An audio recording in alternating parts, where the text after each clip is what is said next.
for the year, and I was just thinking about this topic, and I knew we'd done it before, and it was 8 years ago, I can't believe it's that, when we got the Politics in the Pub going together in 2018, this was the fourth topic we did. So we did refugees first, and then making Fremantle walkable, and then crisis of democracy, and then homelessness in Freo, and we had the Starlight Choir here.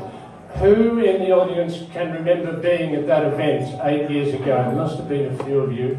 Starlight Choir people, I think. Excellent. I'm just welcome you and introduce Christian, the MC. I can't believe we've been going for 8 years, and it certainly was brilliant that about 6 months into it, he came up to me and said, I think you could do with a bit of help organising this. And I said, that's one of the nicest things I've heard for a very long time. But the thing that's really kept it going is the audience and people participating, and particularly if you look on your tables, most of you should have a sheet. Please give us your ideas for topics. Please give us your ideas for topics so that we can get off to a flying start next year. So, please welcome tonight's MC, Christian Mauri.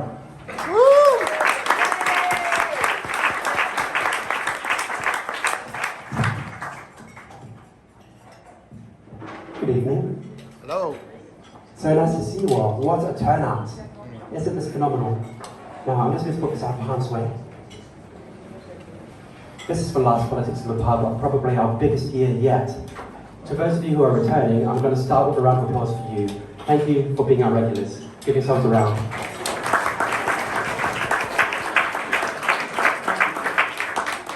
Now, my name is Christian Mauri. Together with Robert Delves, we are the Fremantle Network. We do this almost every month, based on topics that are important to you. And tonight's topic is particularly important to you. I'm going to let you know how important it is in a moment. But first, I want to honour Margaret Kerr, whose idea it was. So, Margaret, here is your topic, wherever you be.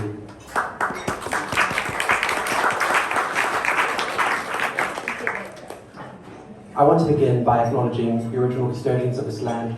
Coming here from England, I'm acutely aware of how lucky I am to be here. It's not lost on me, even on days like this. It's not lost on me. So I pay my sincere respects to those who have taken such good care of it for such a long time, and I surely hope that they have a better opportunity to take care of it moving forward. Thank you. All right, now, sleeping rough in Fremantle. Fremantle, of all places, I think cares a great deal about people sleeping rough. I'm going to let you know what's happening for people sleeping rough around Fremantle. Here are just a few things happening over the next week, okay? So next Sunday, the Fremantle Chamber Orchestra are having a special event on Sunday at 3 p.m. at the Town Hall to raise money for people who are sleeping rough. Isn't that wonderful? Yeah.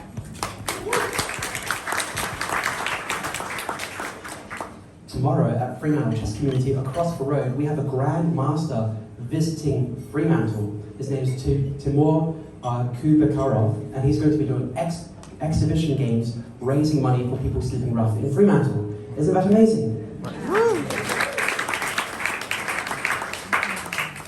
He probably wouldn't want attention being drawn to him, but we have Phil over there from St. John's Anglican Church. Phil, along with many other people from the Anglican Church, preside over a larder which fills the bellies of people whenever they need it, without judgment, without a prying eye. It's all a wonderful example of what's happening in Fremantle, and that's one among many. So Fremantle clearly cares. Yes, a round of applause for Phil.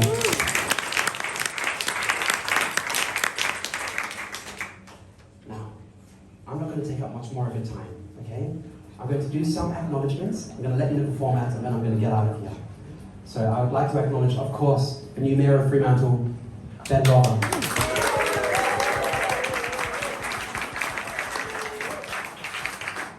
This is his first night speaking as Mayor, but I bet it won't be the last. I want to acknowledge the new Deputy Mayor of Fremantle, Fidel Kamada.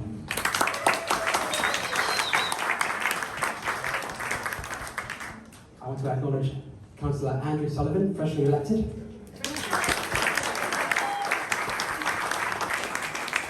Are there any more councillors in the room? It's very crowded and I'm not wearing my glasses. excellent. And finally, I don't know if two more people. Peter from the Bendigo Community Bank, is he here? Peter. The Bendigo Community Bank recently committed, and John Baird at the Community Bank back there, $1,000 to the Buffalo Club's Community Kitchen, which is likely going to increase in perpetuity moving forward. So thank you for coming there. And of course, perhaps last opportunity of the year to do it, Ross D'Souza, Fremantle Citizen of the Year. Where are you, Ross?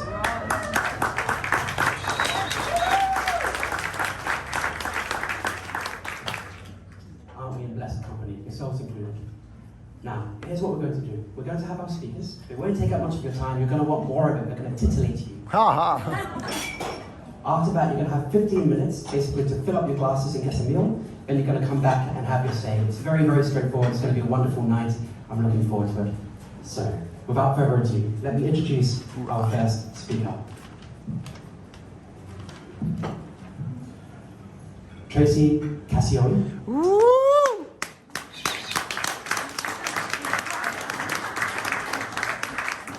Is the Chief Operating Officer of St. Pat's, just up the way. I don't know if any of you have ever been in St. Pat's, but to have an institution like that in Fremantle does us proud. They do terrific work, difficult work, valuable work, wonderful work. Okay? So Traci has spearheaded St. Pat's development into its largest community place-based service for people experiencing homelessness in the Southwest metropolitan region under her watch. Isn't that incredible? Not alone, not alone. During my research, I noticed that Traci has also recently joined the board for Shelter WA. So she's coming at this from a number of different angles. Please give a round of applause to Traci.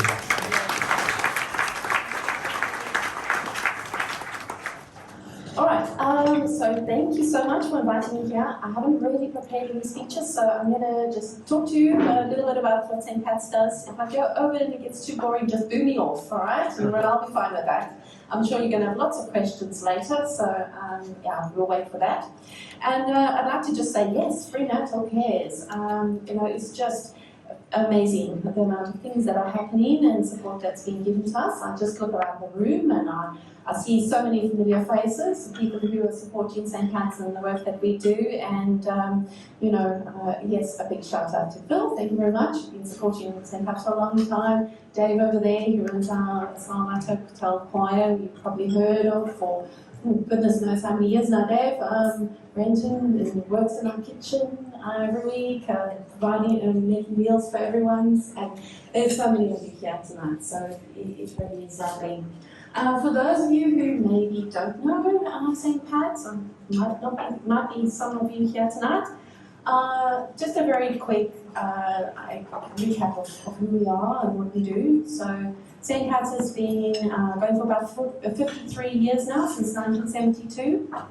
It started out with Brother Halleck over in the behind the Basilica and the offices there, just providing sandwiches and some really basic support for people. And over the years, the organisation has grown much larger. So we now have a staff of probably about 115 staff members now.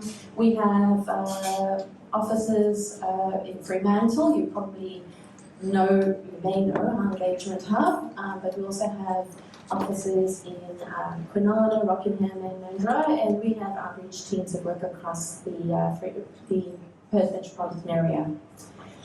So we've been working and walking side by side with people, trying to make an impact, trying to end homelessness. That's our mission. Our mission is simple. We're here to end homelessness, but we know that we can't do it alone. So we have to partner with quite extensively with all levels of government, other community organisations, philanthropy, really in order to create the greatest impact and reach as many people as we can.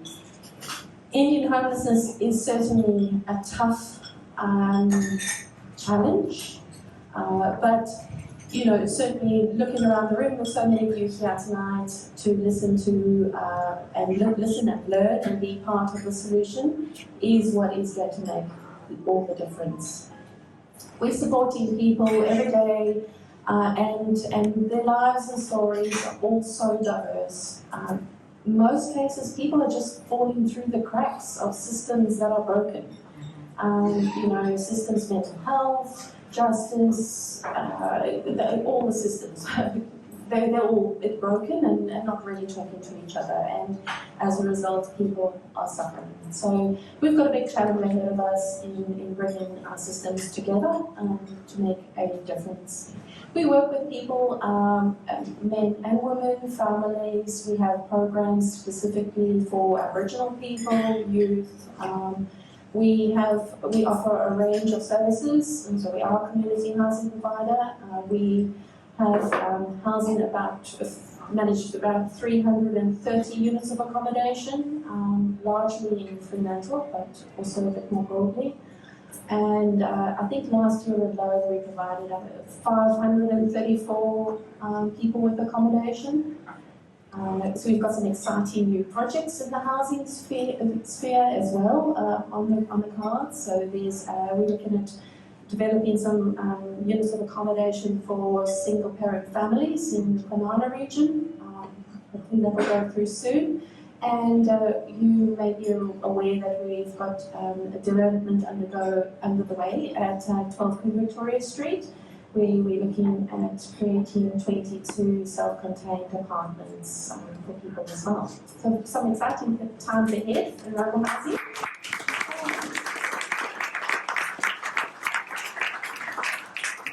We also do support. So we offer outreach and specialist case management support, again, across a variety of areas. We have our Genevity Kali team, which is Aboriginal specific services, and we have our youth accommodation, supportive accommodation program, and so on. I think last year alone, we provided over 1,000 people with support, case management support, and 1,400 people and families with crisis support, I guess you could say. We've also worked very closely with the City of Fremantle to run the Library Connect program, which is around early intervention, and it's a fantastic program for families or older people or people fleeing violent situations that don't feel comfortable going into your sort of traditional homelessness service approach. So that's always a lovely partnership that we've got going there. And another more good news, you see, we do come up with some good news. We've recently launched our family support program. Yay! So yes, we're very excited about that. So that's our housing and our support. Left out one. Oh, very importantly, our engagement hub. So our engagement hub in Fremantle runs a whole range of meals and crisis services, essential services, also health, dental, a whole range of things. We're basically a service hub, bringing people together, bringing services, get together to provide a range of wraparound supports for people. And I think last year alone, again, maybe 30,000 meals were distributed. I think it was 2,300 clinic appointments. So again, that's very exciting. And our new engagement hub is underway to be prepared. Hopefully, maybe in a year's time, we'll be opening up with a brand new purpose-built engagement hub just behind our current facilities. So lots on the go, lots of support and that we receive. We're so grateful for that. We are seeing probably our biggest thing that we are noticing now is more and more families. We're reaching out. Currently, a shocking statistic that probably tonight there'll be at least 100 children that we know who will be sleeping in cars or sleeping rough with their families, or at the very best in some form of very temporary accommodation. So shocking things are still happening, but with everyone's support, we believe it is an issue that we can address and we can make a difference in people's lives, even if it's just a small win, and even if it's just providing hope for now, until we get some housing. So, yeah. Thank you very much for that. Woo!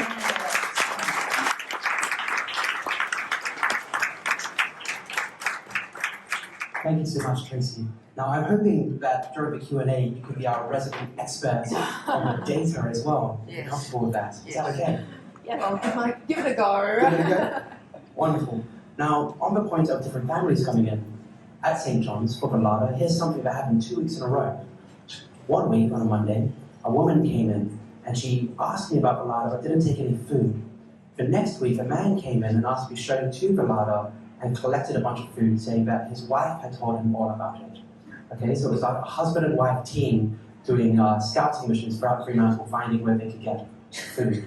Okay, I notice that sometimes people think that sleeping rough is a lonely experience. There's robust support networks and communities and people working together out there as well, and you're going to hear all about it. Our next speaker, I'm going to give her a proper introduction because she deserves one, is Freya Cheffers. Before I say anything, huge round of applause.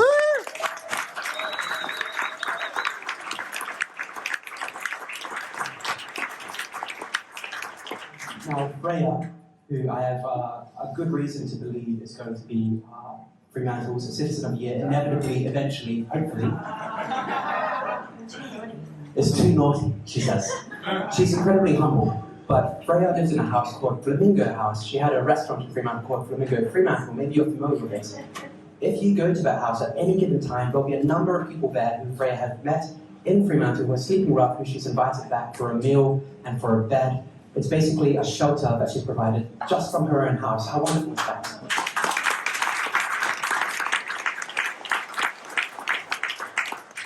You probably know Freya because she's a bit of a Freo massive celebrity. I think she's actually the #1 contributor to Fremantle Network.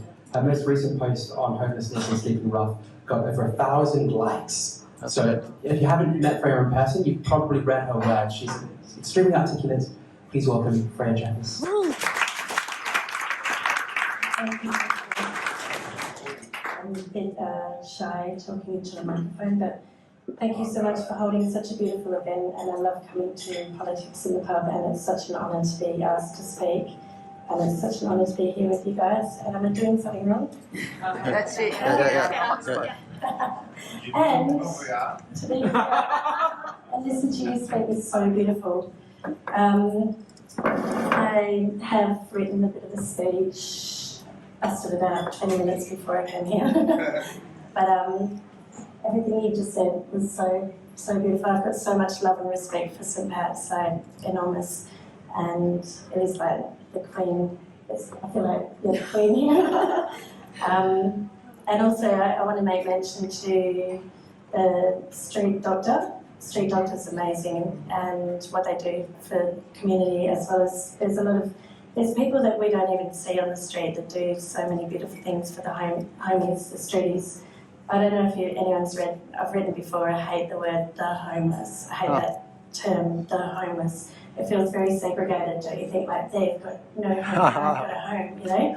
So I kind of coined maybe the term like streeties, and I've asked a few of my streetie mates, or lots of them, how they feel about it. And now they're all calling each other streeties. But stop crapping on, and I'm ready to find out spiel.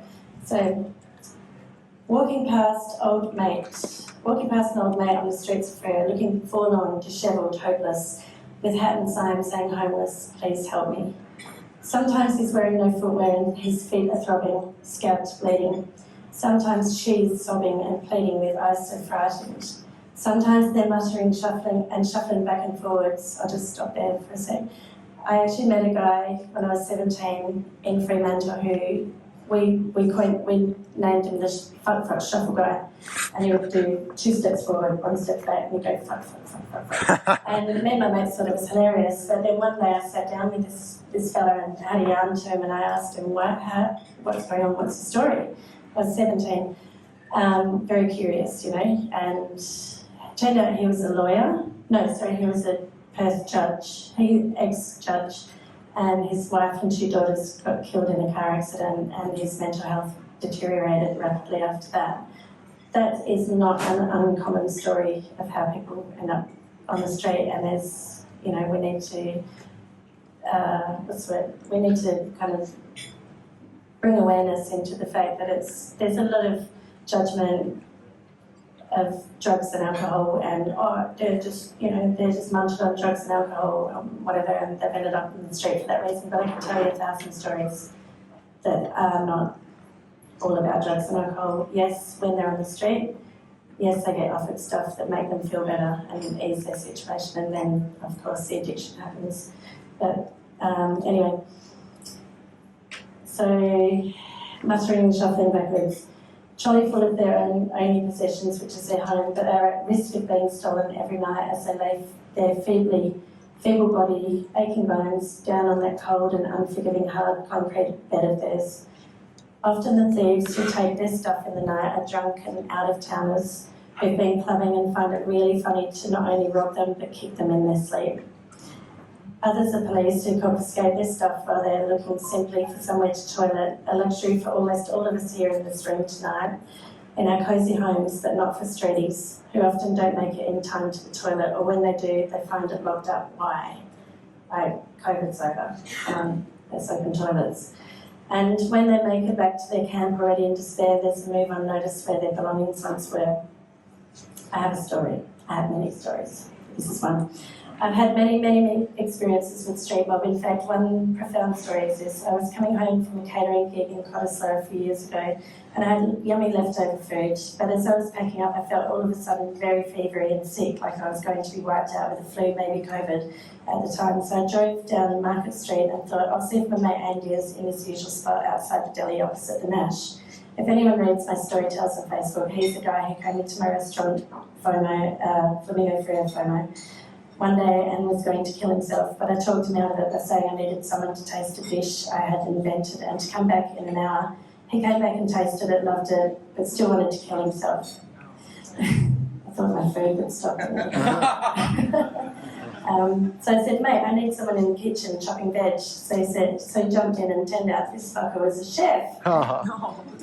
That created a job for him and stopped him from topping himself. Anyway, there was another character in his place that day I hadn't seen before, swearing and ranting, with trolley by his side. I pulled over thinking, I bet he's hungry. And I went over and said, mate, mid-rant, are you hungry? I'm a chef. I've just done a catering gig, got some yummy leftover food, want some. He looks up and he goes, you're a chef? Fuck yeah. So I brought over some food and some other motley mob came over too, and we all sat down having a pavement picnic. This guy looks up at me suddenly with his intense blue eyes and goes, have you ever astro travelled? I was like, well, there was this one time. And off we all went sharing obscure, random, spiritual, wacky, whack stories. And after an hour or two, I finally stood up, hugged them all, said, I've got to go, guys. And as I pulled out in my van, I noticed something magical. I was not sick anymore. Now, that may be coincidental, but I swear to God, as I was packing up my van to go from the catering gig, I was shivering. I was ready to go home and pass out for 3 days. And I just don't know what happened, but that magical moment of interaction and just kindness and love, I just drove away. I wasn't sick anymore. I can't explain it. That's what happened. Anyway, I've lost my spot. That funny new friend is called Jason. He's meant to be here. Are you here, Jace? No, oh well, that happens with streeties. Jace has been staying in a place thanks to everyone who donated to the GoFundMe. Thank you so much, anyone that did that. That was very kind and generous. Because he has stopped coughing up blood and is in a much better way. I could tell you a long story about Jace, but I've only got 5 minutes. Christian looked at me. Anyway, I suppose my point I'd like to make tonight is it's not hard to be human, it's not hard to be kind. We just have to push past all the societal bullshit and fears created by society that expects us all to be living the dream and simply human, when there is a very current mental crisis, where mental health is a real thing, when it's not just drugs and alcohol that lead people to the streets, and when it could be any one of us here in this room. If we suddenly can't afford to pay our bills and get kicked out of the rental property, or if we undergo some sort of mass trauma that tips us over the edge. So I want everyone to know that we are all susceptible, we are all human, and all we need to do is simply be kind. One last thing, did you know that if you walk past someone on the street with their hat out and chuck coin in and don't acknowledge them, then you're actually reminding them of their shitty situation. You're making them feel less than human. just take it in, shake their hand, and have a laugh and a joke. They're funny. Thank you.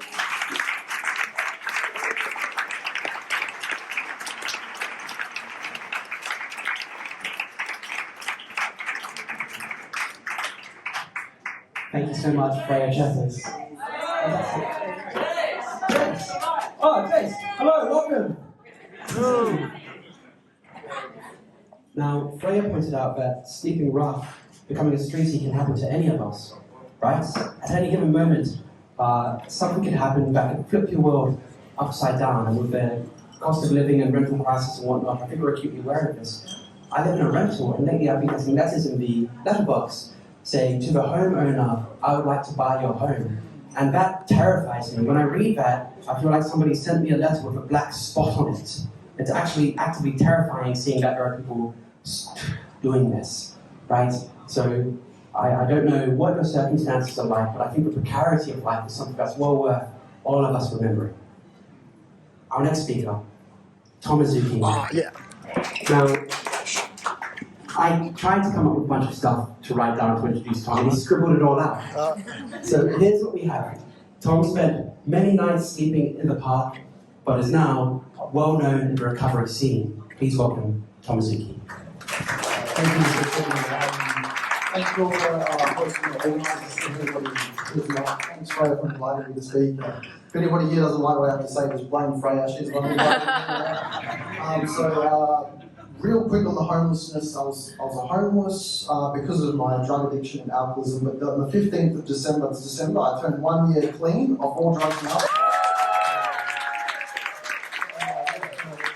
I'm going to talk just a little bit about my experience in the homeless scene, what's going on, and okay, so basically, yeah, drugs is a massive part of the homeless scene, and the same path I'm currently staying at the thing, you know, like I'm just getting my life together, and there's a lot of drugs, there's a lot of violence, there's a lot of, you know, prostitution, a lot of sickness and depravity that really helps genuine and formulate this compassion that you beautiful people are here tonight are listening and thinking, how can we help these people?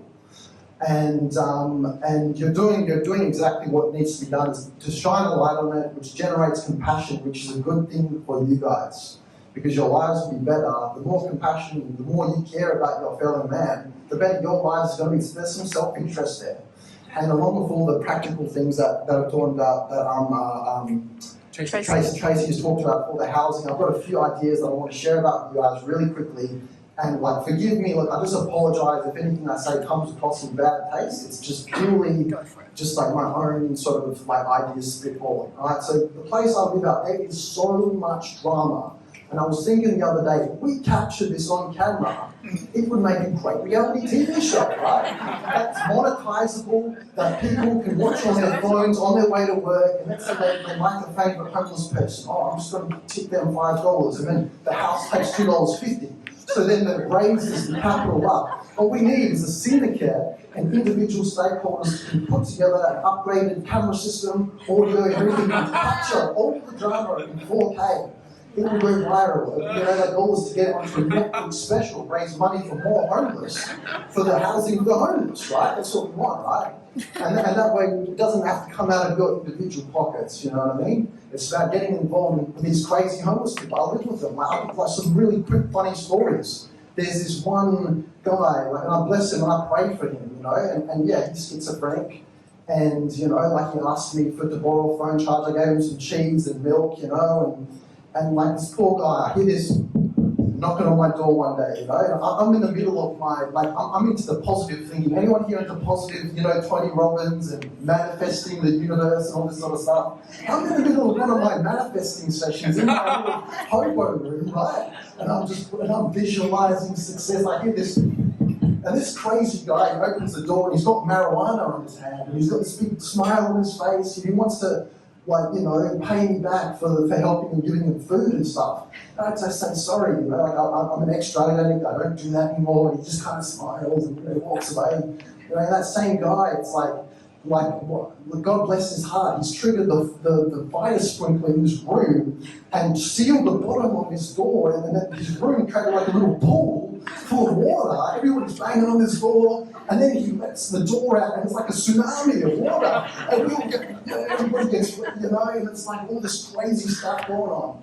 And it's like, you should laugh at it. Don't feel bad. Hey, we're all human. I'm sure some of you people are eligible for this place. If you pushed you far enough, if you have a psychotic step, you'd wind up there too, And then you'd have to sort of thug it out at St. Pat's, like I am, and I am a human. I'm not some weird, crazy person that I've let loose. I'm a human. I work. I mow lawns.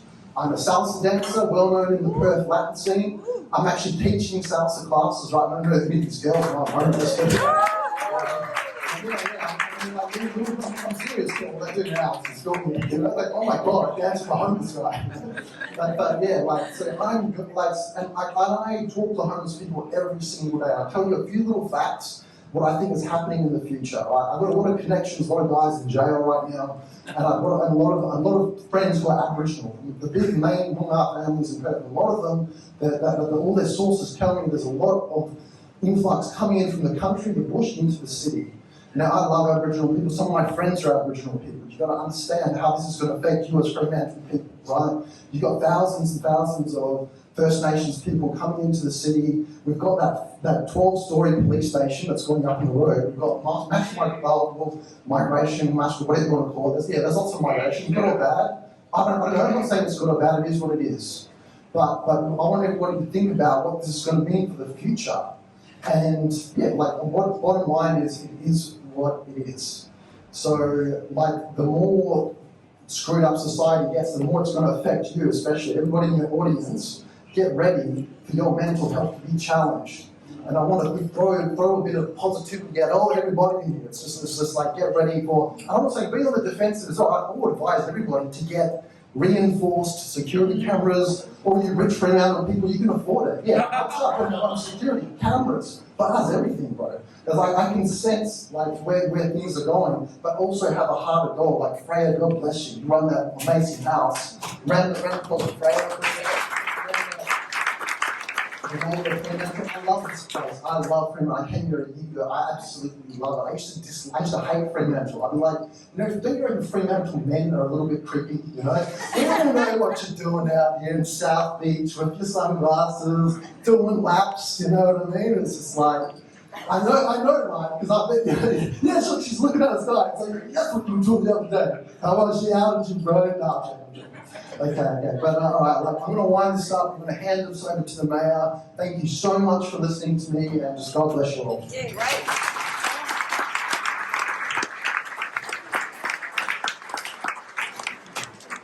Thank you very much, Azuki, much appreciated. Now, our final speaker is the Mayor of Fremantle, Ben Lawver. I didn't really know what to say about Ben. I started Googling him, but then I remembered I don't need to Google him because I know him. Here's what I know about Mayor Lawver. When I first got to know him, he was out there doing social good. In fact, I don't think there's been a single instance where I've encountered him where he's not on some kind of mission. It's almost like he's a video game character where all that he does is quest after quest after quest after quest. It's incredibly impressive. When I saw him when he was on the campaign trail, when other people were campaigning, he was out there meeting with people manufacturing tiny houses in order to accommodate people who are sleeping rough in Fremantle. It's just, a round of applause, please.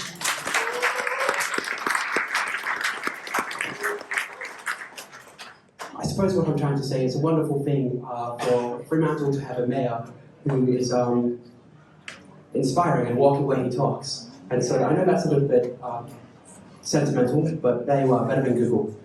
Please welcome Mayor Ben Lawver. It's really hard to follow the tone. It's difficult because, I really didn't know what I was going to say here tonight, to be honest. When you invited me to come speak, there's so many different things that we could be talking about or things that we could be trying to figure out. And I think I'm just going to wing it. So since it's been about 5 weeks since the election, or 6 weeks, or thereabouts, somewhere. The number one question, as most of you guys here know, the campaign that we ran was based largely on part on doing things to actually help people that are sleeping rough on the streets. The number one question that I get asked right now by people just all the time is, how are you doing? Been in the role for a little while. And if you've asked me this question, you know what I'm going to say, because it's the truth. I'm actually more optimistic today that we're going to do some things to help the folks on the streets than I was 6 weeks ago. It's just been an amazing, incredible first campaign, and now just where we're at as a city, because we've got a wonderful community, all of you here, so many people doing amazing, wonderful things to help the folks out there.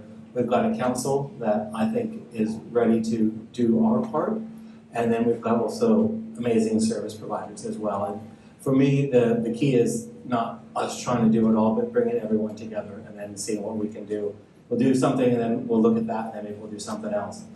But I have to admit, when we started talking about tiny houses, this is not my idea. It was Ross D'Souza over there, he's still there. I forget how we actually had this conversation or why, but she directed me out to this little place in Qdale that was manufacturing houses, and I was sold. I was like, look, these things are amazing. I would live in them. I've lived in much worse places. We're going to figure out how we can do it. But it was probably after Freya and I had a conversation, and I don't know if you guys remember, over the winter there was some people that were in front of the Hungry Jacks living, and it was a bit of a contention, and there were some things that happened that I was not proud to be a Fremantle resident, where they put some stuff in there. But I met somebody that Freya took home and gave this person a place to sleep, and it was, I might get these numbers wrong, so please correct me later, but I think I met him about 2 months after he's been staying at Freya's, and he was a couple weeks sober. He had got a job doing FIFO, and I just asked him, I said, look, what was the thing that made you kind of switch? And he said that it was just having a place to stay, where he could wake up, know that he wasn't going to get hassled overnight, he could get some decent rest, have a meal, and that led him to this place where he could stop drinking himself to sleep, dealing with those kinds of things. And that's when I really said yes. We're going to actually make the campaign about doing something. And with Roz's tiny house idea and your humanitarian efforts, or humane efforts, I guess is a better way to say it, is something that I think we all need to emulate. So, all right, I did make some notes. So yeah, so between the city, our community, and the service providers, I'm more optimistic now than I was 6 weeks ago. But for me, it's not about getting everything exactly right, because it is, there are a lot of reasons why people are homeless. We've heard different stories of different things. It's just about doing something that's going to help people.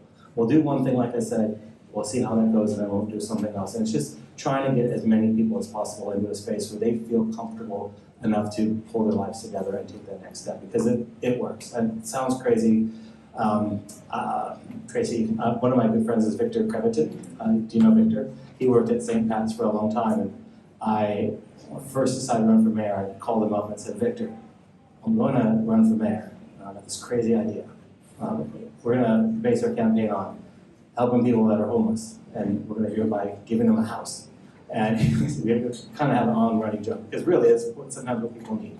So, yeah, sorry for meandering on this, but I just think that as a city, I think we're prepared to do what we can. As a community, we definitely are prepared. Everyone's demonstrating that every day, and we've got amazing service providers. So while things won't happen as quickly as any of us would like, we want everything done yesterday, we want it done next week, but I just have to say I'm really, really pleased where we're at right now, and please look forward to what we're doing in the next year or so. It's going to happen. Thank you. Thank you very much, Mayor Lawver. We're about to go to a break. The staff always ask me a favor, which is to not overwhelm them. So you all might be tempted to fill up your glass at the same time. If you see a bunch of people leave to go to a bar, turn to the person next to you and have a chat, maybe even introduce yourself, and when that conversation has run dry, then go and get a drink, okay? We'll have a 15-minute break. I'll call you back when it's time to resume. Enjoy yourselves. I want to thank you, Tom. I have come from a background like that too. I was homeless at 16 in Clare, abused. Did my family history. I'm the third generation to have exactly the same story. Housing's always been close to my heart, been following it for 25 years. My question is, what happened to all that housing? To be a registered Commonwealth housing provider, Tracy, you have to meet a number of standards and then you're eligible for federal funding, correct? In a way, yeah, Yeah. depending on the project. And so I discovered that from 2012, Scott Government estimates, discovered that the state and territory housing bodies were selling off housing faster than the Commonwealth was funding it. Why have successive governments left all the state and territory governments to diminish housing stock numbers without intervening until in WA, this second term of Labor and federally, they are contributing money to buying more housing? Big question there. Big woman to answer. I'm not sure that I can answer it fully, but what I can say is that I don't think anyone would disagree that perhaps, you know, the plan for housing in past governments hasn't been the best, let's put it that way. And, you know, certainly we know that we've lost a lot of public housing stock because of maintenance over the years, and there hasn't been enough investment in housing in the past. Sold it off. I guess what we should be focusing on though, that is, thankfully, I think government has heard in the last couple of years. Everyone I know of that we speak to in government are on the same agenda as us, really determined to see housing, more and more housing, social housing being built. You know, we are seeing record investment in housing in general, and social and affordable housing. So I think that's the bit that we should be focusing on, is that there is hope, there is, we will see some changes, we will see more housing coming. The problem is, of course, that houses take quite a long time to build. There's a lot of steps involved, we were having a chat earlier about the due diligence requirements and you know, that need to happen, and there's a good reason why those are in place, but it does mean that things move perhaps not as quick as we would like them all to move, and it is going to take a bit of time for that housing to come on board, but it will come on board, and we should see things. We just got to work out, how do we manage the situation? How do we better the situation in the interim? And please safeguard that housing for the future generations. Thank you. We've got two questioners down here. First we have John Bird. Yes, can I ask, why is there no political will? Why is there no political will to sort this out? Because there's plenty of space around, there are plenty of spaces that with a relatively small amount of money could be converted into homeless housing. But nobody's doing it. Why is there no political will? Where's Labor? Where are they? Yeah. Where are the politicians? I agree. That's why I think as a city and as a community, it's just up to us to do whatever we can do. In exploring the tiny houses, I've personally visited 3 different manufacturers of tiny houses, and each one of those wants to help. Randomly went into this one that's just behind Stevens Reserve. They're being built in a glamping kind of place. I just randomly walked in with Roz, and we said, hi, we want to help people that don't have houses have a place to stay. And they were like, come look at this. They have been spending a year refining something that would fit in the size of a parking space that could sleep 4 people. And their idea was to put them next to toilets, and that way people could just go and have a place to sleep. And they would use it out of their scrap materials. So there are a lot of really good people out there doing amazing things, and many of you are in this room here tonight, by the way. So I think, yes, we do need to find some places of some land, essentially. And then we've got to figure out where that land is and then what's going to work best on there. And as a city, or as a person, I'm actually committed to facilitating to make that happen. We can't do it all, but we can certainly do what we can. Just randomly again, a guy reached out, he does waterless toilets, and he's putting them in tiny houses. So we might not even need a sewage connection.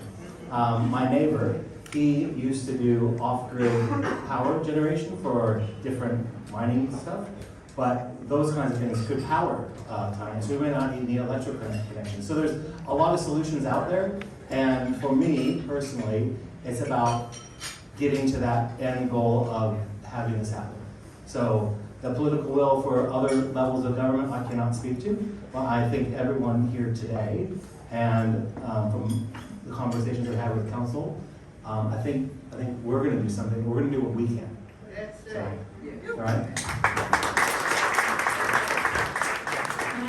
On that subject, so Ben and I, we caught up before he became mayor and had a bit of a walk around Freya, we threw some ideas around, and Ben came up with this great, beautiful idea of tiny house village for streeties. And I've been throwing around the idea of like, we've got all these sea containers, all these empty sea containers. Wouldn't it be so fun to get a whole bunch of them and like build a wicked structure, because they're quite, you know, they're cheap or free if they're empty and not being used.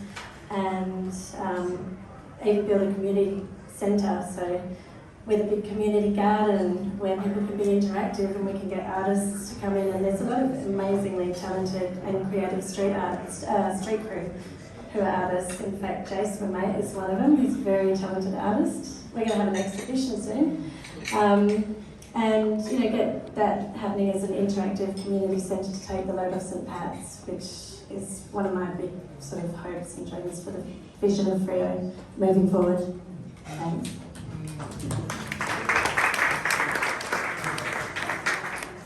We have Warren Thomas. This is mainly for Ben, but I was thinking, is there any use for that land that they have there with the solar panels on next to the Fremantle? It sounds really on tip site. That's right, yeah. So that is is everyone here aware where that is? Back behind the Woolies, South Fremantle Dam, there's a huge swath of land. We were told it was like contaminated beyond belief. Could never do anything there. In fact, there was a plan to do a solar kind of thing there, and they couldn't get it over the line because solar apparently was going to make everything more contaminated, or something that was under your council. But that is a great spot, Warren. And just I'm saying all this because just a couple of years ago, a proposal came to council to put a car park there, and that car park is now there. So it may not be as contaminated as once told or once stored, or maybe there's ways to make it usable. That's definitely a spot that is on my radar and the radar of people that are looking at what we can do and where. Because if you look at just behind there, Ready Pots, that's where they're made. They make tiny houses literally right there. So yeah, it's something I'm keen to look further into, because if we can put a car park, we might be able to do more. And it's also Fremantle Village right there as well. You know, yeah, so yeah, there's a lot of possibilities for sure, but that is one that actively kind of looking at. Yeah. I see two people with a hand up. I do see you, madam. I see you as well. We have Lonnie. Hello, mine's really quick. So with the influx of all the hotels that are being built in Fremantle, is it within the council's ability to be able to ban or heavily limit the amount of Airbnbs that are currently in Fremantle? Yeah. I really wish. No, the state government recently introduced a register for short stay accommodation. So they split it up into two different things. One was hosted short stay, and the other was unhosted. The unhosted ones are largely when someone buys a property and just turns it into an Airbnb, so taking housing options away from people.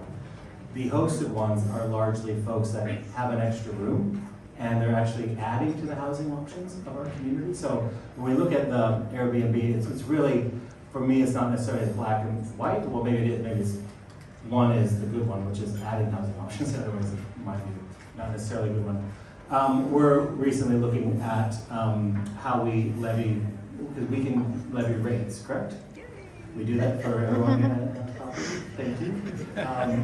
But looking at what we might be able to do as far as, this is going to sound really simple, but the simple things are oftentimes the hardest. We're incentivize the things that you want and disincentivize the things that you don't want.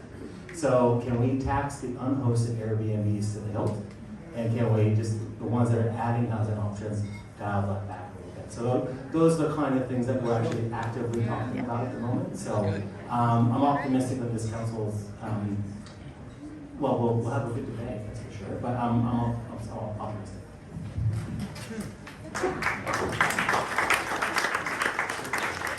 Is your question, pardon me, madam, Sally, is your question a follow-up question to that last one? In a way, I remember being at the at the pre-mayoral discussion where everyone who was standing said what they were standing for. You mentioned something about there being a lot of empty spaces in Fremantle, like unused spaces. Can't they be used for housing? Yeah, I hope so. Again, it really, it's one of those things that you just think could just happen, but there's different kind of regulations around it. And what I can say is that there's a very amazing idea that, again, is not mine. Sarah Booth, if any of you guys know Sarah Booth, she is wonderful. Sarah Booth, and I think Ross may have had a hand in this as well, the shop house. In the Fremantle malls, if you've ever guys have been around there, there's a lot of empty places. And the shop house is basically an idea where you can put someone where they live, they make something and they sell it. Sounds great. That would be a beautiful thing. Bring people into the city, kind of activate those spaces that we're wanting. But from what I was told, there is some sort of regulation or some sort of thing at a level higher than local government that said no. What that was and what that is something I'm very keen to figure out how we can get around it and actually make those kinds of things happen. So, does that answer your question? Sort of. I imagine you're talking about larger empty, I don't know, warehouses or whatever that aren't being used. You know, talking about maybe making them into more music venues or so places for artists to work or something like that. Absolutely, no. So I've actually asked the staff right now, we're conducting an audit of all of the empty, or if they're not empty, underutilized council-owned facilities right now. That will come back to council, and then it'll be up to the entire council to decide I hope we'll decide on a process, get in front of that, on how we can activate those with artists and other creative uses. But that will be something that I think we have to do holistically. It can't be just like, hey, Nate, you get that building over there, Nate, you get that one. It has to be really transparent and open. So we're starting with that first audit, and then we'll see what's available, and then as a collective, we will decide how best to have some sort of EOI or whatever process that we can act on. I think there's a will to actually do it. It's just how we get there, but I'm pretty confident we'll get there. Okay, we have Calais and Margaret, the gentleman by the window. I'll just remind the speakers, if inspiration strikes, you don't need to be prompted, you can just take a mic and start talking. I just wanted to find out who we call when we see someone, a streetie, in a bit of distress. I called the council the other day, the community officer, and got someone that was quite gruff with me and just told me to call the police. But this person didn't need the police, they just needed help and support. They didn't look in a good way, but it wasn't like they were offending or anything. They just needed some help that I personally wouldn't be able to provide.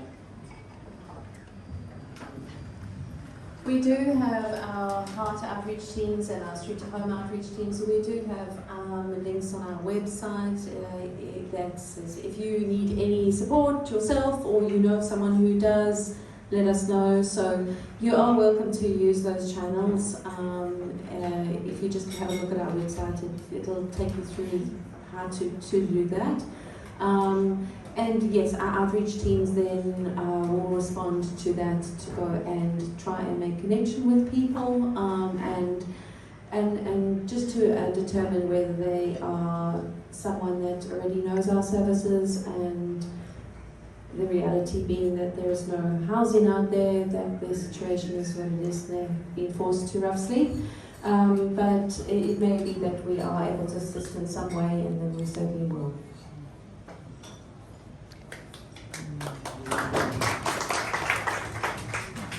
Tom, did you want to say something as well? No, I'm just holding it. I see Freya has something to say. Or you can just give them a hug. I've actually done that before. I've seen a guy sitting there going, fuck shit, fuck. And I just got up and gone, hey mate, do you want a hug? He's gone, yeah. And a hug, and then we just sat there and we talked normally for about an hour. The thing is, like, a lot of people, there's a big, massive problem that's going on that's not being addressed, and it's the meth endemic. Now, a lot of people think that meth-affected people are people that rant around the street going fuck. What it actually is, that's mental health, and it's often people who haven't had their medication, and when they have that particular medication, they actually calm down and be normal, and are quite normal. The reason why I'm bringing this up is because it's just being completely ignored, and it's a huge endemic at the moment. Anyway, that's off topic. So hugs. Paula, okay, taking the initiative, love it. Council used to have a regulation, a law, I don't know, that all new developments had to provide 15% of the houses, the apartments, for social housing. What happened to that? We never hear about it anymore. Is Andrew still here? He's the current Try Councillor Andrew Sullivan, everybody.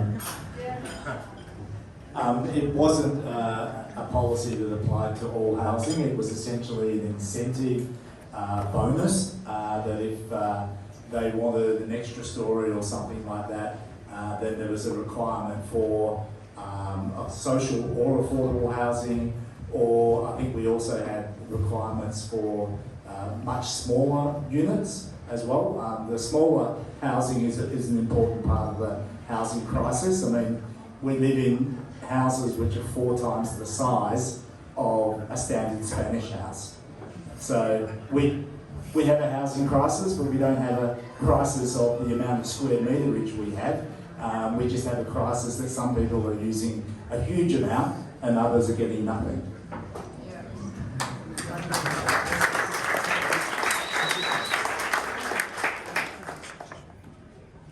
One, two, three, four. Margaret. Mine is just a very simple question for any or all of the speakers. Do you think there is any possibility before next winter of getting a safe night space for Fremantle, just so that people have a roof over their head, shower facilities, toilet facilities, and are not sleeping on the streets with no alternative? Thanks.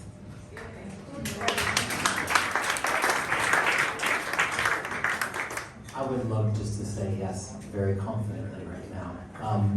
The reality is, your budget year is June 30th to January 1 to, July 1 to July. So we're in the middle of a budget year. There is nothing in our current budget to do that at the city level. And I don't believe that there's anything at the state level either to do that, in which case you'd be able to get to the state level. So if we look at before winter, as you said, that's July, June, May. I'm still getting my head around that because I come from Northern Hemisphere.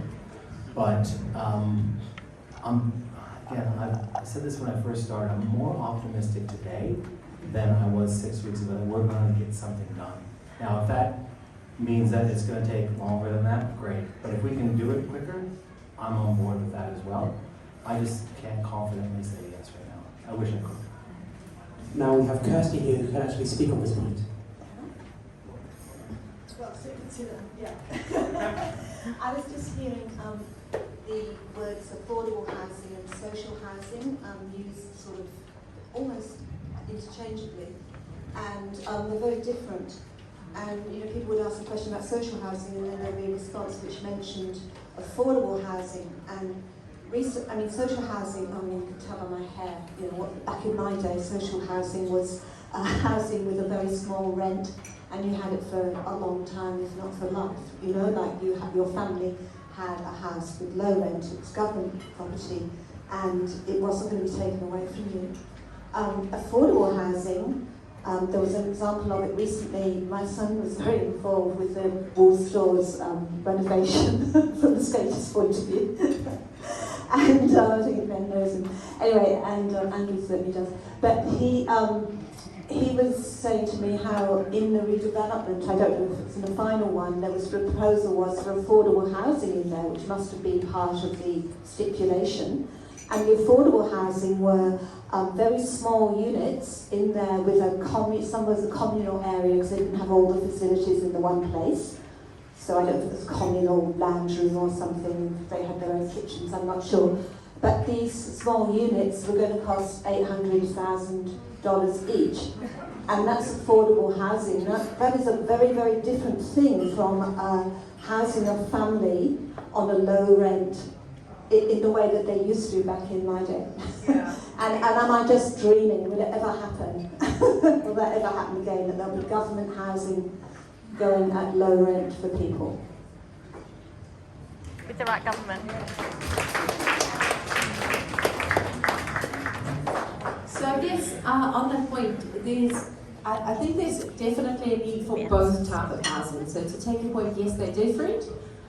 Both are needed because we do need to create enough affordable housing and therefore so families don't end up in risky situations and key workers have somewhere to live and work as well. But on your point on social housing, yeah, that could be public housing, it could be social, like we do community housing, which is really, and taking your point, generally social housing is about 25% of a person's income, plus community CRA, which is rent assistance. So that's the proportion that you end up paying for social housing. And there is investment being done out there to increase social housing stock as well. So, you may have heard of the Housing Australia Future Fund, billions of dollars being invested in that to activate housing, and that covers both. So there is housing being built. But my point, going back to it, unfortunately, and has been kind of mentioned as well, when you're talking about situations, it does take a long time. It doesn't happen overnight. So when we're applying for half round, for example, half round 3 is coming up soon, and it gives organisations an opportunity to bid for grants. There's a lot of preparation work involved in that. It does take a long time to get development approval and building codes and to activate land. Go to your point over there, a lot of the land isn't zoned for housing, so in order to activate it takes time. So it is a bit of a lengthy process, but there is a lot happening and there's a lot of projects underway. We're just not seeing them realising yet. Now we have James at the back.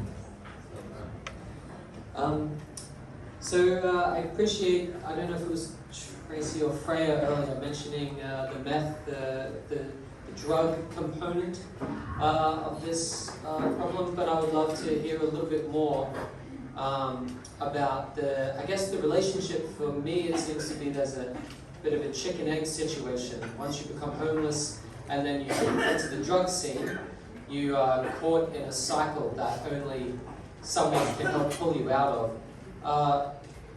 Is there a light at the end of the tunnel with kind of addressing the drug element of the homeless problem? Okay, so from my experience, the place I'm staying, I'd say at least 40 to maybe around 50% of the residents are addicted to drugs or alcohol of some form or not. It's the direct result causing their homelessness. It's a massive issue. It's so and the other people that aren't affected by they're not addicts themselves, but they're traumatized by maybe their partner or somebody else. Somebody else's drug addiction has driven them mad to the point where they are homeless and they don't even take drugs or drink themselves.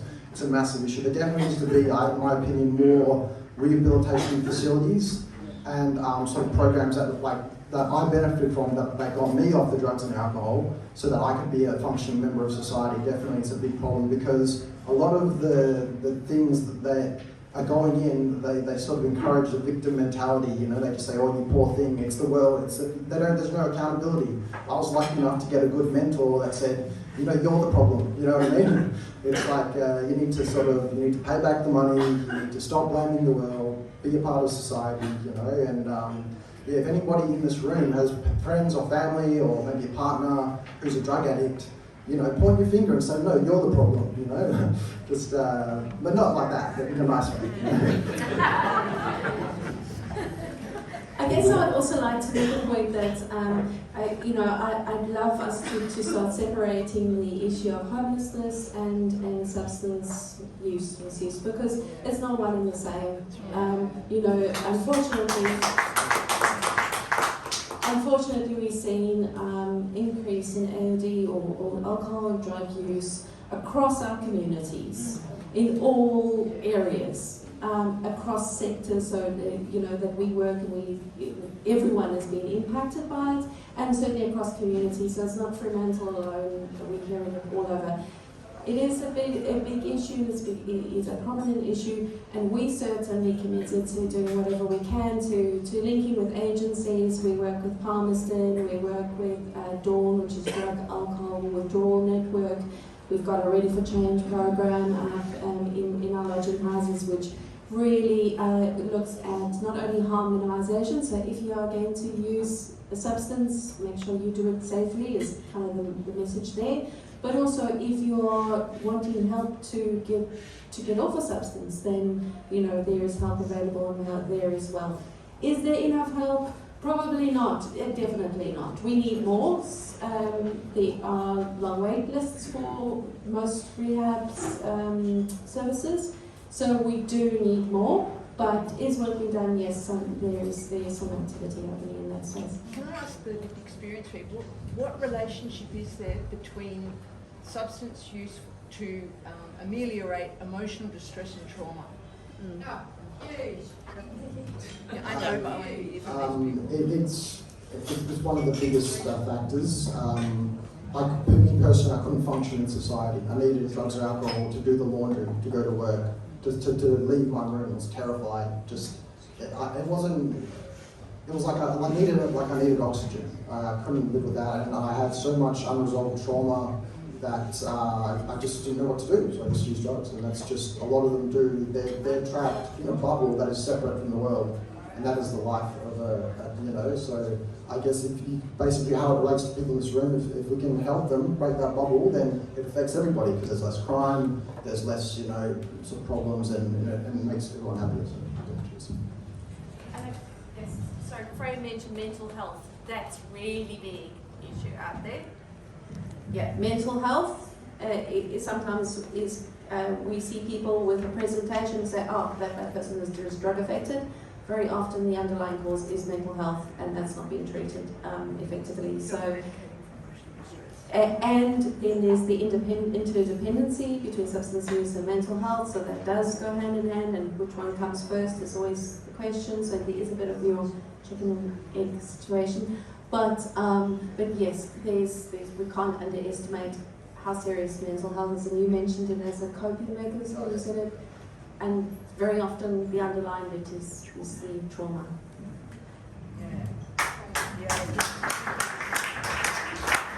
I read a story about a lady called Auntie Jane. I picked her up as she came into my restaurant and helped me clean up one night, and then when I was packing up, I realised she was living on the street, so I brought her home. She was the direct result of trauma. Her brother and her, she'd had massive sexual trauma in her life and blah blah.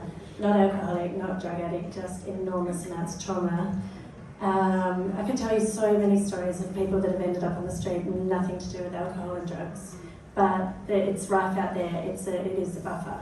It's a buffer for the trauma. It gets introduced and then it becomes a thing. And I think you just mentioned earlier 50%. 50% of where you are.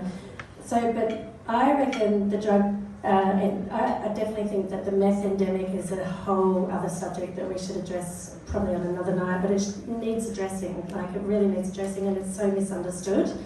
And it's there, it's rife, it's everywhere, and it's not just on the street. I know people in all different levels of society that are affected, and it's sneaky, and it's really quite terrifying because of how it messes with the mind, and with the most beautiful people too. But I just wanted to go back to something, back to the housing situation. I've got some outlandish ideas. You may have read some of them online, and one of them is like, what about a little quick instant solution of a tent city? And Ben, I've had a yarn about this before. A little tent city, like a little tent, not tent city, but small village area camping spot. Also, what about, the sea container scenario? And what do you think about that $144 million police build that we don't need? That was okayed by state government. Where were we? Why are we not part of that decision? Does anyone disagree with that? I think it's abhorrent. And I'll just tell you one quick story and then I'll pass it over. My brother-in-law is a head drafty of an accounting firm in the city, and he had a big meeting with a bunch of city folk up there, and the talk was on Fremantle. And I recognise a lot of faces here. A lot of you are long-time residents like myself. I love Fremantle so much, and I love South Freo, I love all of it. I don't love what's happening. I've never seen it this bad. I don't know if you guys agree, but anyway, he said that the general consensus of all these city folk meeting in the city, these guys have built Yagan Square and blah blah, was that people are scared to come to Fremantle. They find it scary. Why is that? It's not the street, it's not, they might jump off the train and see a bit of motley action, but it's also, there's a huge police presence that we don't need. It's not that necessary. We don't need a bloody car parked up on the main street all day long and another one down that street. How many did we see that day? We went for a walk, we saw 4 parked around Freya. And we went down to that police build. Has anyone seen it? That massive, enormous monstrosity. That could be turned into a community centre. Yay! With a community garden. We don't need that there at the top of our terrace. This is a peaceful place. We were festive. We were peaceful and community and quirky and alternative and gorgeous and, loving. And we're not a place to be feared. So this should not be happening. We should not have another 400 police employees right there opposite the Norfolk at the top of our village. Thanks. I'm very passionate about it. I do see you. So we've got 4 people in line. I'm just going to say before we move on, I think it was in year 9 at South Fremantle where meth hit. So we would start partying on Saturday, and then on Wednesday you get to Clot. So, Clot, man, have you slept yet? Right, so, right, I would it'd be like 4 days awake as a 14-year-old. And I've spoken to my friends since, and we all suspected they never addressed it. And their regret is that they didn't address their suspicions. That's uniform across all the parents of my friends. Next we have Alex. Well, thanks Christian for this amazing sharing, and Freya kind of already answered the question. So I was just gonna, anticipate some to others. Thanks. What good character.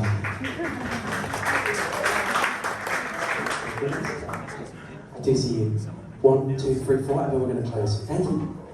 Pardon me, okay. 1, 2, 3, 4. Thank you for your patience. Considering that the state government already reaffirmed its position not to get rid of no-fault eviction, is the Freya Council looking at solutions like we've seen, or is it possible, because I know the powers vary from state to state, have Freya Council been looking at stuff like a lot of Queensland councils have been doing, to use rates, like you mentioned, for people who are struggling, to prevent people from ending up in these difficult situations?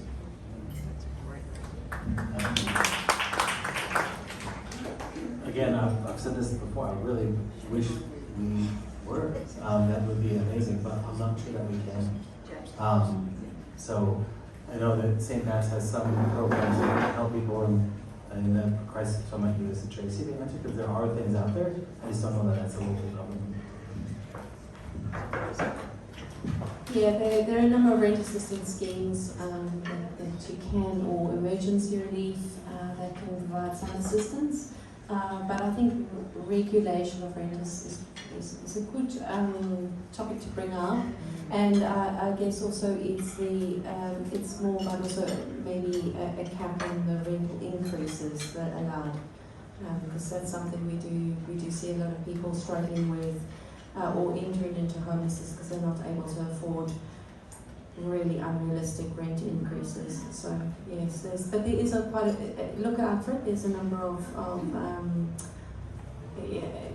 lobbies you can join and support that's out there dealing with rental.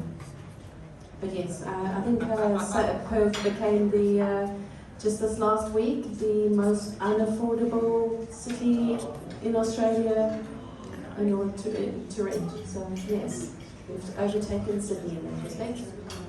I can see Freya manifesting the mic in her hand. Why does WA state government have a say in everything we do in Fremantle? Seriously, like, why? Should we just go solo? I think we should. We need a rally. Who wants to do a rally? Next we have Jane. Thanks very much, Tom. This is in part for you, because it was interesting when you were making the point about poverty porn and monetising it, and not that I'm necessarily supporting it, but it does lead me to ask this question. If you talk with the disability community, they say nothing about us without us. If you talk to the Indigenous communities, they talk about self-determination. And what I'm wondering is the extent to which people involved in decision-making around questions of homelessness or rough sleeping or social housing involve the people themselves in the decision-making. You can certainly have issues around accountability, but what about the issues of representation? These people are in a position to speak for themselves as well, and it does seem to me we should be asking the question to them. What sort of help do you think helps you? A few weeks ago there was this YouTuber, he's a Japanese homeless guy, and he quit his job a few years ago, started a YouTube, and basically, in a nutshell, he begs live stream, and people will give him money. But he's a good dude. He entertains people, he provides value in the givers because they create compassion and they cheer for this guy. His name's Nomad Push, right? And it's great because I'm half Japanese, it's all this kind of like, and he travels around Japan. So it's like, I get value of it, and I clicked, donate $10. So he was, as a homeless person, he was able to sort of look after himself. What I'm saying is, I believe this is the future of homelessness. We need to get I'm sorry if this sounds in bad taste, but they're people too, and they want to connect to the greater world, and a lot of them, they like the attention, they like the spotlight. It's not dehumanizing. I'm getting attention right now. I love it, It's giving more. I'm sure if we went to them and with a camera, they wouldn't object. They've got nothing to lose. I know the stats. I love stats. I'm not dumb. Most of these people in these situations, they're not going to get office jobs. They're not going to become a bricklayer. They're for the rest of their lives. They're on the Centrelink, and they're at the mercy of the rest of the world. A small percentage do. But I know there's guys that they're like me that do labouring and whatnot, but most of them, that's just their life. That's the reality. And whether you like it or not, they're a part of this this community. So sorry, I didn't mean to come across in bad, and I apologise if that came across in bad taste, but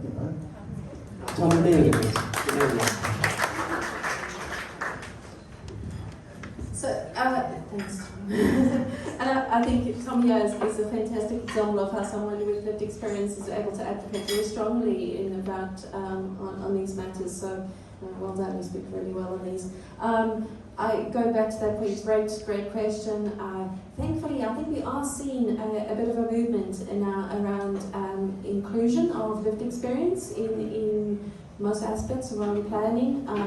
Certainly St. Pat's has been doing that for a little while now, a good while. and we've got St. Pat's chats and residents feedback groups, and we usually do co-design around most of our big projects in that we work with people that we who may be receiving services or services similar to that. So I think we're not alone as well. We're seeing more agencies like ours that are incorporating lived experience into their programs, employing people with lived experience. We've got two lovely lived experience workers that are fantastic in the outcomes that they're able to produce, because they're instantly able to connect on a level that people without lived experience just don't quite do as well.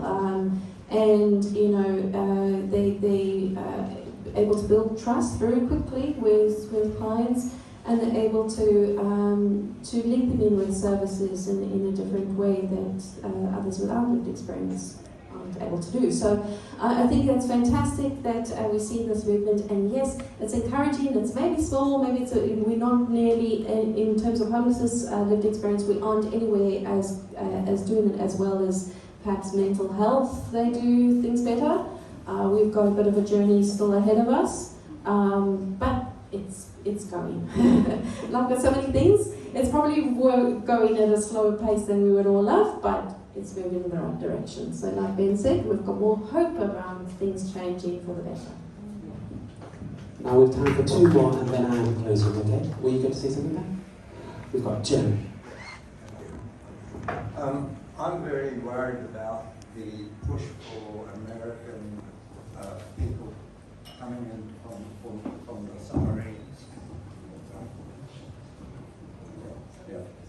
And that if we're worried about having too little area to put housing in here, if it's coming in, being pushed in here by the Australian government and probably even the West Australian government, we need to make sure that these people who are going to put us at great concern, because they're only coming here because they want to use us for being brought up by the Chinese, I believe. That seems to be what they're doing here with the submarines. Lawver submarine. But if they do come in, where's all the housing going to come from that? And has the council got any ability to shut down any taking of our areas here for housing? I guess as the resident American, I'll take that one. I'm not a fan of office, just for the record, critical on that. I saw in the media the other day, Defence Housing Australia, or D, whatever it's called here. Yeah, that's it. They're planning to build 400 homes and then lease or buy 400 homes on the private market to house these people coming in. So that is not adding housing stock, in my opinion. It is taking it away. So that's something that I agree with you on. The alternate to that, again, as the resident president from America, is they're really, really good at building a little tiny piece of the United States and other countries. And they're called military bases. And I'm not sure we want that either. So while I wish we could just say no to the AUKUS, and council may be debating this in the near future, I don't think that is a better option. So I wish that they would build all their own that they needed, because then when they all left and away, we would have extra housing stock for us here, because we're not building enough. But yeah. I think that's a very important issue for us all to take great notice of. Great. Our last question of panel. Traci, were you going to say something? Yeah, for what it's worth, I attended one of those AUKUS things because, like you, I was very worried about the situation, especially working in homelessness, and I was thinking, oh my goodness, we were talking to the community in Rockingham, and I thought, oh, what's going to happen when AUKUS arrives on the doorstep in a couple of years' time? One thing I did know, now look, I don't know how true it is, but certainly it was told to us in the evening. I think it was, from memory, like 90% of the housing has already been built and acquired. So it's already happened. I don't know whether it's true or not, but I remember thinking, oh God, goodness, I hadn't realised that it happened. So, and the other thing that they did say on the night, and again, I don't know if this is true, you probably know a lot more than me, but was that they were determined to integrate into communities and not have particular bases. But, as I say, I'm just going on what I was told in the night. So, yeah, I think it would be really good as a community for us to find out more about it. Certainly, it could be, yeah. So. Back to Ben. Just really quickly, so it turns out government can build housing when they want to. Yeah. Wow. I actually live in a whole community that was built by government after World War II for returning service members in Hilton. Every single house there was built because they knew people were going to be homeless if they didn't build houses. So I'm glad to hear that when they really want to, they can pull every lever and build houses. Our final question is going to go to Felicity, and then we're going to go directly into closing statements from our speakers, okay? I'm sorry, Robin, we've run for time. Oh, don't look at me like that, Robin. Come on, be polite. Thank you. I was pretty much going to say what Ben said. So we heard different solutions from building tent cities to reality TV shows to try to make money so that people can have housing, but we know that there is land available. We know that the state government has billions of dollars in surplus.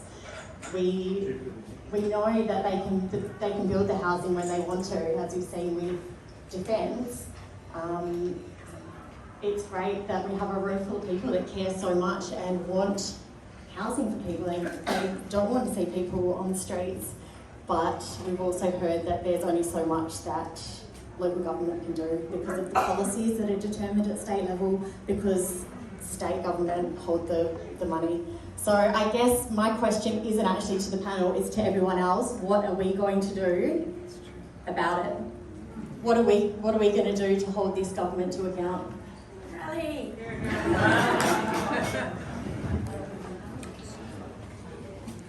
Robin, I can see that you are a bit late. Are you able to ask your question within 30 seconds? Who wants to help feed people on Christmas Day? Who wants to help feed people on Christmas Day? Come and talk to me. There we are. Come and speak to Robin. Thank you, Robin. Now, speakers, this is your opportunity to plug whatever you want to plug. Plug away.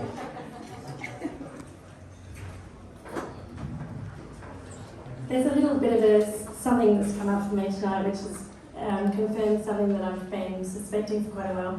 I switched off from news, media, social media, scrolling a long time ago, and I'm really into humaning. And I've noticed that there's a little thing that maybe people have missed. There's a lot of apathy and complacency, which is why stuff is happening that shouldn't be happening, like the police build, maybe like the AUKUS stuff. Like why don't we know this? Why aren't we stopping this? Why aren't we back in 1960s when we used to do rallies? No, seriously, like we need to stop scrolling and looking at Trump and what he's up to and bloody mad bastard over there, and have a look at our turf. And if we go back to actual homelessness, I'll just tell you one quick little snippet. A lot of people, there's another little misconception, like we can go and build places for people to live in. A lot of streeties actually, when they get rehoused back into that style, mainstream style of living, find it really difficult after they've lived rough, slept rough. Because there's actually this thing called a community out there on the streets. There's a tribal kind of mentality, and it's beautiful. And that's something that always warms my heart, like there's sharing to, give each other their last ciggy, dollar or whatever. They check on each other at night when they're sleeping. It's a family, it's a village, so it's not that easy a solution to just go pop up houses around the place and go get in there, you know. Like, there is a better solution, and I think it's taking over that $144 million police build that we're going You were so brave, Freya. If there was one building that I probably would not want to occupy, it'd be one for 400 hours. Yes, wow. But there are only 2 entrances and exits, aren't there? They can make more. Oh, it's, yeah. I missed it. No. So, closing comments on this is from a personal point of view, because I must speak on behalf of the city, is that I'm committed to working as hard as I can to make sure we do something, and I'm heartened by the community around us, because the community is also going to work hard to get something done. And our wonderful service providers are also going to be on that journey as well. So I don't really care what the state government says we can or can't do, because I know that we'll find a way.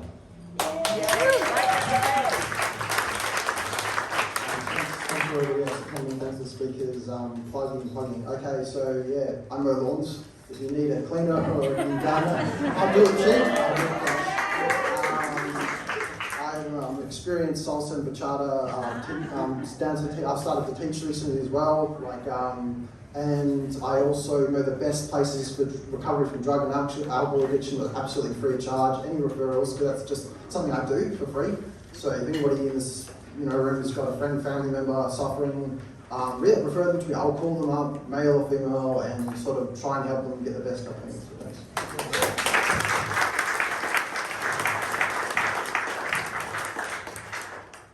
So in final closing, I firmly believe housing should be a basic human right, and we should be seeing it as such and delivering it as such.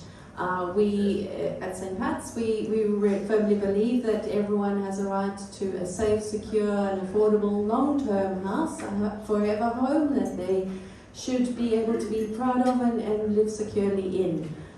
We also appreciate the fact that in the interim, whilst it's wonderful, we believe there is some really promising housing options being built. In the interim, we do need to come up with some solutions and creative solutions because we know that there are very real people out there that are sleeping rough, and far too many families and people who are too vulnerable out there and experiencing trauma because they're on the streets. So we need to do something. It's a huge challenge, but it is something that if we all work together, we firmly believe we can come up with solutions. So messages, let's get together, let's all get behind this, let's spread the word in our communities, let's dispel the stigmas. As you've heard from Tom, we've got some fantastic, people with lots of skills, and whenever you see a person experiencing homelessness out there, remember they're a person. They've got the same, values, beliefs, dreams, hopes as we all do. We all just people, and everyone deserves to live securely.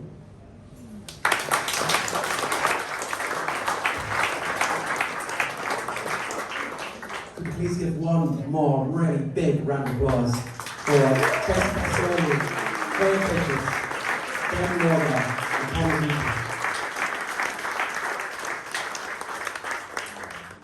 Now we're coming to the close, not of the evening, but 2025 for the Fremantle Network. I don't know if you want to be up here, Rob. You're a bit sheepish. So we've been working with a local hotel for a very long time now. This was our 58th Politics in the Pub.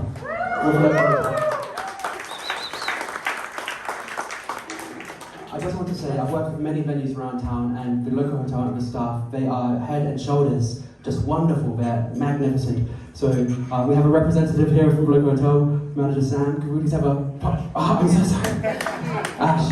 Could I please have a huge round of applause for Ash at the local hotel team?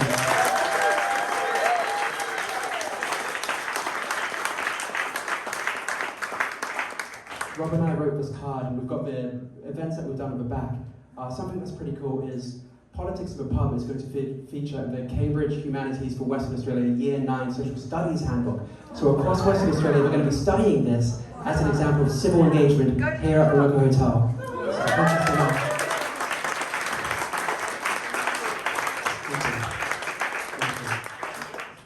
Do you want to say a word? Now, these nights are about the friends that you make along the way, of course. I know that sounds cliche, but it's true. I really hope that you stay back, make a friend, share contact details. If you put your email address on those sheets of paper, make sure it's legible and you can be a part of our newsletter. We're really looking forward to seeing you in 2026. Have a wonderful evening and thank you for coming.